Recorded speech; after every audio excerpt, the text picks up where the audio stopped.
On behalf of all of us here, Calgary Flames, my name is Beasley, saying so long. Enjoy your evening. Now down to Natasha, Staniszewski, and Meaghan Mikkelson for tonight's Flames TV live post-game show, presented by Original 16. You can look for new limited edition 15 packs of Original 16 Canadian Pale Ale. Each pack includes a mix of collectible cans for the ultimate Flames fan to proudly display. Original 16, official beer sponsor of the Calgary Flames.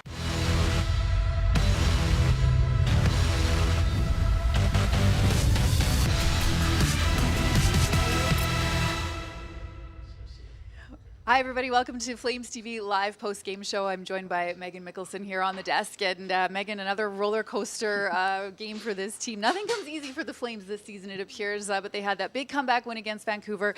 They managed to do it again tonight, taking advantage of probably what was a bit of a tired Anaheim team after playing late in Edmonton last night. But like I said, nothing came easy for this team. No, and obviously not the start that they would have wanted, but just showing again a lot of resilience. I think that that's one word I know for sure that comes to mind with this team lately is the amount of resilience they've showed in battling back, whether they're, you know, down a goal, whatever it may be. Throughout the course of the season, there's been a lot of ups and downs and showing a lot of resilience here again tonight. All right, well, there were a ton of goals, so let's get right to it. We love the games when there's lots of goals. So we'll kick off the first period here, and as you mentioned, it wasn't a great start for the team. It was the Ducks who found the back of the net first. Trevor Zegras finds Frank Vetrano, who whips it past Markstrom to make it 1-0 for the visitors. We're gonna get back to all these goals because we have a special guest who just arrived on the desk. Welcome to the desk. Tell us just your thoughts on how the game went for you guys tonight. Yeah, that was a good game for us, obviously, right to the end again, but another comeback, and obviously we needed that one, and we're moving forward now. What kind of confidence, Nick, did you get from that game against Vancouver? It was a similar situation. You were down, you had to keep battling back, and then the same thing happened for you guys tonight again. Yeah, I think when that happens in your last game and you're in the same kind of position, you're a little more, confident and relaxed, and, we had a big third and didn't give them much and scored 2 big goals and 2 points again. And after the first period, obviously not the start that you guys wanted. You're down 2-0. What was said in the locker room in between periods there? Yeah, the first wasn't our best. We were a little sleepy, I thought, and they capitalized on a couple of chances. But 40 minutes left against a team that had played last night, so we were confident that we could wear them down, and exactly what happened in the end. Nick, what's it been like for you guys? There's 5 games to go now. You're 2 points back. Just controlling or managing, let's say, your emotions and just the pressure now to keep grinding away and trying to get that last playoff spot. Exactly, yeah. 5 games now. It's been like this for a couple weeks now, maybe even longer. But you just got to win as many games as you can, and we've done a good job of that lately. And don't worry about anything else. As long as we take care of business, we'll see what happens at the end. You never want to critique a win, but I'm going to ask you about the start because I feel like there's been a few games where you haven't gone off to that good start. Can you explain what's happening in those first periods? Yeah, I don't really know what the exact reason is. Just a little bit of puck luck, I think, too, and maybe we're just not quite ready. But a couple shots go in, and we're down early, but we seem to forget about it pretty fast and get back to it. So that's a good sign, I guess. Let's finish on a high note. Just how much fun are you having? This is obviously a new team for you. You've been here for a few weeks now, just trying to make the playoffs, and what it's been like for you joining this new group. Yeah, it's been great. Obviously, a big change coming from Arizona, and it's been a playoff push ever since I've got here, and every game's a playoff game, and 5 more, and it's not going to change now. Okay. Awesome. Thanks for this. We appreciate you stopping by. Yeah, thanks for having me. All right, there you have it. Nick Ritchie joining us on the desk after the Flames, 5-4? I'm losing track of the goals. 5-4 victory in overtime. And like he said, maybe I shouldn't bring up the slow starts, but it's a bit concerning, isn't it, when you fall behind a couple goals to these teams? It is, especially when you come out of a game like Friday and you have the momentum, you have the confidence as a team. But I think the important thing, obviously, is that they found a way to turn the tides. Right. All right, let's get back to those goals. I think we're going to pick it up with we're going to pick it up 2-0. Here comes the second goal from Anaheim. So this would be Max Comtois. Okay, here we go. So he goes 5-hole. He just slides it in under Markstrom there. So that was the 2-0 goal for Anaheim. in that first period. Yeah, and that was it was a power play goal, and it came off of a penalty that I'm sure Blake Coleman would have liked back. Right. Speaking of penalties or power plays, let's say, here's Calgary. They started the second on a power play, and they capitalized early. Andrew Mangiapane putting them on the board. That was a beautiful shot, obviously a cannon, but what I really liked was the cross seam pass there from Tyler Toffoli, who had an outstanding game again tonight. 7 minutes into this one, then it's Jonathan Huberdeau finding a trailing Nikita Zadorov, who just wires it underneath the crossbar. That's his 10th of the season to make it 2-2. Another not bad shot. Right. That's an okay shot. But what I loved about that is the pass from Huberdeau and the patience just to wait until that pocket really opens up for Nikita Zadorov. Okay, and then a minute and 6 later, it's the Flames again. This time it was Troy Stetcher unloading from the point, and that one will go in off of Ritchie there. Yeah, and Troy Stetcher's been outstanding for this team, and we'll touch on him a little bit more later, but a rolling puck and just a great tip there, net front presence by Nick Ritchie. That's his 13th of the season, by the way. The Flames, though, they could not hold on to that lead. Less than a minute later, it's Veterano again tying the game up. Yeah, I'm going to be a little bit picky here on the Flames defense and forwards, actually, is just on the back check there. I think a little bit more effort on the back check could have prevented that goal. All right, and then it was the Ducks again. This time, Scott Harrington will blast one home from the slot. I believe there he is, to make it 4-3, beating Vladar there. And there's no way that Dan Vladar could have seen that puck. I think we can see here a great angle that he's fully screened. There's no way you can see that, but an absolute cannon as well coming from the point. All right, so the Flames trailing yet again, heading into the third period. We've seen a lot of this before. They needed a comeback, and it's Mackenzie Weegar starting this one with the block, and then Blake Coleman finds Milan Lucic, who goes top corner. Yeah, and that was a huge block shot by Mackenzie Weegar. I don't think that, that can be understated enough. Just a great defensive play from him. And, I kind of want to ask Milan Lucic if he meant to shoot it and hit that top corner. We were hoping to get him on the desk, but he's not here, unfortunately. We'll hunt him down maybe later. Okay, and then with overtime looming, Michael Stone, what a comeback for him. I'm pretty sure every single Calgary Flames fan is happy for Michael Stone right now. I mean, being out with an injury for as long as he was, and to come back as a player, when you're out for that long, you want to come back and really have an impact. So for him to score that goal, man, that's got to feel good. Yes, that was his first game since February 18th. He had missed 20. He was on the road trip with Vancouver, but like we said, this was first game in the lineup. So the Flames, man, they pull it off again. They get another huge 2 points. We saw the scoreboard earlier. Winnipeg took care of the New Jersey tonight, 6-1. So the Flames, they stay within those 2 points of Jersey. And we were talking about defenseman Troy Stetcher, just what an impact he's made for the team, fitting in on that third pairing, and another huge night for him tonight. Yeah, he's been incredible since he's come in here. And I was joking, talking about him the other day, saying I'm kind of waiting for the honeymoon phase to be over since he's gotten here. But, he's got an absolute rocket of a shot. I think that we've seen that. He's scored 2 almost identical goals. And then, his patience with the puck and just the skill, the element of skill that he's brought to the back end. But what I also love about him is his level of compete and how hard he works. And Daryl Sutter has talked about him, just that he works hard every single night. So great defensively, works hard, and can obviously put the puck in the back of the net. Okay, and speaking of Daryl Sutter, he is in the press room right now. Let's hear what the coach had to say about his team's 5-4 victory. On this one. Wasn't pretty, but found a way. Similar to Vancouver in that regard? No, I don't think so. I think we had a lot more jump in Vancouver. But we had some guys tonight that didn't have a lot of jump in their game. What was the mindset behind pulling Markstrom? Shane was changing lines around.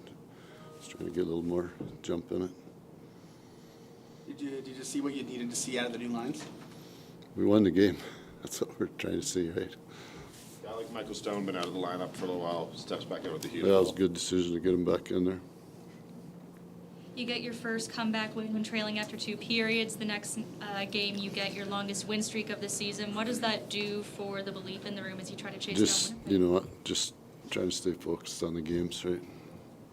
That's it. Get some rest and reload. What do you think of this team's mindset now that they've had back-to-back games where they've been able to come back after trailing after 40 minutes? Well, if we don't get points, we're out of it, right? Trying to make every game meaningful. So just continue to try and do that. Are moments like this when having a veteran team is a huge benefit for you? Actually, the young guys' legs were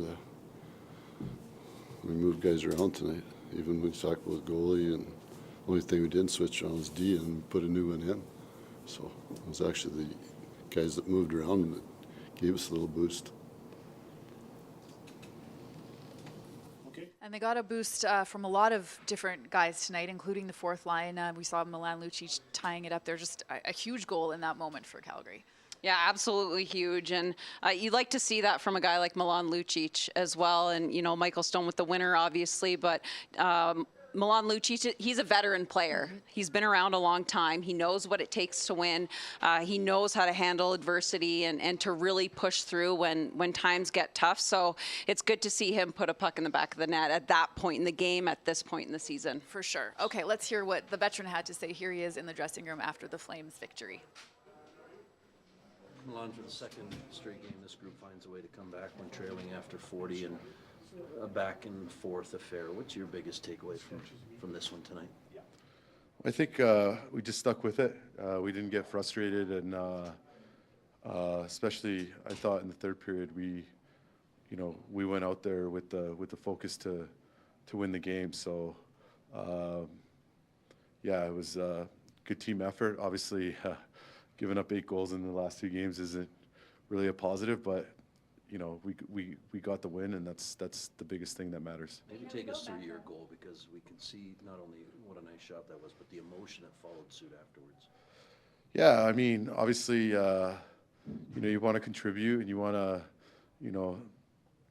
help out any way that you can, and you want to score big goals in big moments, and was able to do that and to get it to 4-4, and then big face-off win, and Stoney back in the lineup and lets his signature bomb go, and we get the win. So all in all, good job today by everyone finishing off their chances. We go back a month ago and you guys were talking about feeling like a good team that just couldn't win games. Now in Vancouver, you get your first comeback win trailing after 2. Now you get your longest win streak of the season. What does that do for the belief in the room? Yeah, it's huge. And I think, being able to come back against a team like Vancouver, who's probably one of the best teams right now, that gave us some confidence to go out there and do it again here tonight. So again, Winnipeg won, so we needed to do our part. 5 games left. We're probably going to have to win all of them, but you just got to take it one game at a time. And tonight we get a big win to stay in it. You mentioned what it means to contribute. In a big moment, that was a pretty sweet night. You feel good coming off your stick? It was just one of those ones. Weeks did a good job blocking a shot, and it turns the other way, and Colsey does a good job finding me, and I was just trying to move my feet, and once I got my feet under me, just to let it rip as hard as I can. And sometimes when you don't think and just shoot it hard, it finds those spots. So yeah, it felt good coming off my stick, and it was nice to see it go in. Do you find your team's response to stress has changed over the past little bit? Yeah, I think so. I think just because of the situation that we're in. I mean, every game's a do or die, or it feels like a game 7. So everyone knows right now there's no time for frustration or negative energy. It's just going out there and playing the way that we can. Well, and Michael's game winner goes off the post and in. Does it seem like this year, all year long, it goes off the post and out? Yeah, and then I just said before I came to talk to you guys, I think all 5 goals today were snipes. So nice to see it go. What do we have? 3 or 4 posts in today after 80 plus posts and out. So good to see some bounces go our way. How would you describe this team's mindset of these last 2 games when it comes to trying to overcome a deficit compared to what it's been like for some of the other games this year where you've tried to overcome a deficit and it hasn't worked? I think the mindset is just simplifying it and winning shifts and winning periods and stuff like that. Obviously, we not a good start coming out, going down 2-0, but we cut the lead in half with winning the second period and then winning the third period. So, like I said, just simplifying it and having that type of mindset. Thanks. Thank you. All right, so a huge goal by Milan Lucic tonight, and he did mention that they've scored a lot of goals, but they've been allowing a lot of goals to 8 now over the last 2 games. And of course, Markstrom, Daryl Sutter took Markstrom out and put Vladar in for the last 2 periods. And I guess at the end of the day, it worked for the team. It did, and I think Jacob Markstrom was fighting the puck Yes. a little bit. We saw that. But I think also, you know, the players in the room, when there's a goalie change like that, you know it's not just on the goaltender, it's on the entire team. And that when there is a goalie change, you know, you have to pick up your socks as well and make sure that you're doing the things you need to do to help your goalie out. So I think that, you know, what that did was it really created a spark for the team. That was the intention. That's what we heard Daryl talk about it, that it's the same as changing the lines up. You're just looking to get, you know, something different, a different look, a spark. And right now for this team, they really needed that spark because, like we said, it's every single game's a must-win. Right. So it was, Markstrom had allowed 2 goals on 9 shots, and Vladar came in and made 10 saves on 12 shots. So the switching of the goaltenders work. And considering they're playing 3 games in 4 nights, maybe it's not such a bad idea to give Markstrom a bit of a rest there. Yeah, and I think the key for Jacob Markstrom is, you know, not being too hard on yourself coming out of this one, because at the end of the day, moving forward, they're going to need both Jacob Markstrom and Dan Vladar in this little bit of this stretch here. So I think having both guys maybe, you know, a little bit rested, but also making sure that mentally you're staying in a good mindset so that you can be where you're at for the team. Okay. Tyler Toffoli continues to produce offensively for the team. He didn't score tonight, but he had 2 assists. Let's hear what he had to say after this one. What role has emotion played in these last 2 comebacks? Yeah, I mean, I think we've stuck with it. Obviously, things didn't go as planned at the start of the game. We definitely didn't play very well the first 2 periods, but sticking together as a group and finding a way to win is all that matters this time of the year. Momentum, you guys certainly feeling that for sure these days, right? Yeah, obviously things are rolling. You know, definitely easier when pucks are going in for us and scoring timely goals, and it definitely goes a long way. Now, like Mikkelson hasn't played in 20 games, comes in, scores that goal. It's huge, eh? Yeah, I mean, not really surprised. A shot like that going in, but I thought he came in. Obviously, like you said, he hasn't played in a while, but did his job, played his minutes, and played hard, and you know, got us the win. You guys need everyone to step up. I don't think that necessarily Stone and Looch were on the top of people's list to score those third period goals, but it is just guys, you know, taking advantage and making the most of it. I don't see why not. I mean, we expect everybody to perform, everybody playing hard, and it's obviously really nice to see Looch scoring a really nice goal, big goal, and Stoney as well. So we expect everybody to be doing the same thing, and it happened tonight. Tyler, how would you find your team's response to stress has changed recently compared to earlier in the season? I think we know that it's that time of the year where we got to stick together. We got to find a way, and I think we've just been doing that. Even the games that we weren't winning, they were close games, and we were in it. Marky was keeping us in games, and you know, like I've been saying, it's that time of the year, and when things are stressful, there's no panic in our room. We just keep playing and don't change the way we play, and you know, grind games out. Tyler, certainly you know when you have faith in both goaltenders, but when there's a change like that, what can that do for that group early on? Yeah, obviously we let Marky down. Like I said, we definitely didn't play very well in the first, second as well, but Dan made some big saves for us, and at the end of the day, we got the win. What was the difference from your perspective between the first 2 periods and how you guys played the third? I think we just played harder. I mean, in the third period, we stuck to our game plan. We got pucks deep, and we really had them in. And I think the one time in the third period, they got in our zone, and I was out there, and our zone was pretty fresh. So that's obviously a good sign. Thank you, sir. Thanks.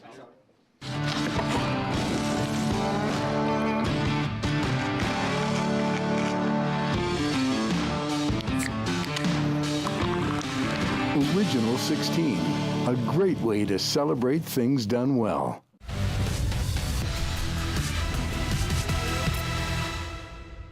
All right, Tyler Toffoli after this one, I mean, all business because there's a lot of work left to do, but they can enjoy this one for a while. And he mentioned Mikkelson there getting that big goal. I can imagine how difficult it is to step in after being out with an injury for so long. I mean, what's that like as an athlete coming in after you've missed so much time? Yeah, I've done that. Right.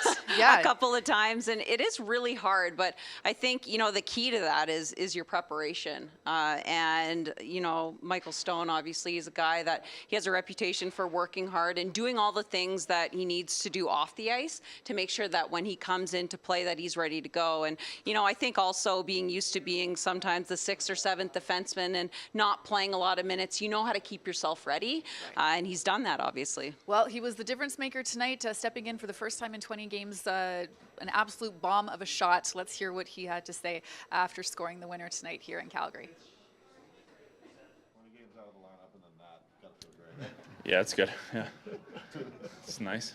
A little up and down throughout the game, but nice to finish with that one. Take me through your mindset on the goal. The boys did a good job in the face-off circle. Rich coming in and helping Naz, and then I had a little bit of time to wind up. It seems like those shots all year long. Yeah. Not for me. Mine either get blocked or miss the net. So, yeah, but yeah, I mean, there's been a lot of those. I mean, we know you as a bit of a chatty Cathy, but what kind Oh, of... yeah? Okay. So what kind of reception did you get from the guys on the bench? Like, I saw your reaction was pretty muted, but everyone around you seemed pretty jazzed. Yeah, it was good. It's just nice to come back in and contribute, and then when you get the love from all the guys, it's nice. When did the boot actually come off? Ooh. 2.5, 3 weeks ago, maybe. You talk about Meaghan making that shot block that led to the Looch goal, and saw everybody around him on the bench. That's just kind of the commitment level you guys expect and That's get from great players. Yeah, that's what we need right now too. That's the time of year where you put your body on the line for whatever it takes to get the job done. I know it's a little bit of scoreboard watching season. At what point did you find out that the Jets had won tonight? Right now. I was not aware. Dialed in, I guess. Yeah.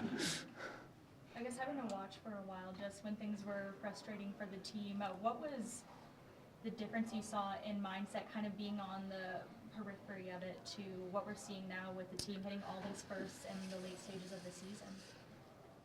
Well, it's about time we've done it, I guess. You know, we've played good hockey and we've played not so good hockey, and that stretches from shift to shift and game to game. But and I think you could say the same about tonight. We had periods of the game where we were not very good, and we had periods where we controlled a lot of the play, and tonight we managed to get one more than the other guys. How did it feel being on the pair with Troy tonight? Good, yeah. First experience playing with him, so it was it was good. He moves well, skates well, so it's everybody in here is pretty good, so there's not much. You could just speak to the momentum you guys have been building this year, because it's something that you haven't done a lot of this year. Yeah, it's right time of year to do it. Be better if we were in a different position, but it's good that we're stringing some wins together. Thank you, sir. Yeah. Congrats. Thanks. Let's take a look at what else happened around the league tonight and how the standings shake out after tonight. Of course, the game that everybody was watching was Winnipeg against New Jersey, and as we mentioned, the Jets were all over the Devils. They beat them 6-1. So Winnipeg and Calgary both with 5 games remaining, and the Flames still 2 points out. So they keep pace, but they're still playing catch-up at this point. So we will see how things go. Of course, Chicago, they play Chicago on Tuesday and then Winnipeg on Wednesday. And that game looming right now. Yeah, and I think this team, and we've heard them say it over and over again over the past little while, is they need to take things one game at a time, and that's the mentality.